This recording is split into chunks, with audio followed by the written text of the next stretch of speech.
Sa dati naming inuupahan sa Makati, nagtinda rin ako ng face mask sa bangketa. Umupa rin kami ng pwesto sa palengke.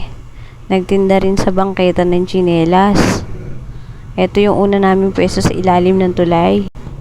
Tapos bumalik ulit kami sa bangketa gamit-gamit ang kariton kung saan na kami napadpad. Nagtinda rin ako sa tulay ng Pateros para lang makaraos kahit may huli ng MMDA at barangay. Palipat-lipat kami ng pwesto gamit ang kariton. Sa ngayon umupa kami ng bahay na pwedeng magtinda. Maliit na sari-sari store na may kaunting panamya at gulay. Sinamahan na rin namin ng kaunting uling para kami nagsisimula ulit dyan. Mahirap mag-umpisa. Sinamahan na rin namin ng konting baboy at manok at mga frozen food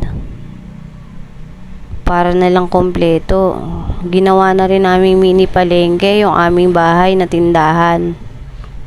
Syempre inupahan lang namin yan 10,000 isang buwan. Diba? Laki. Malaki yung upa sa Maynila pero maliit lang siya. Sa ngayon patuloy kami nagsisikap at magsisikap pa para na rin makabayad ang upa sa bahay na buwan-buwan 10,000, tubig at kuryente at sa mga utang namin sa mga 5-6. Inutang lang pala namin yung aming puhunan dyan. Syempre tuloy lang ang laban, walang susuko.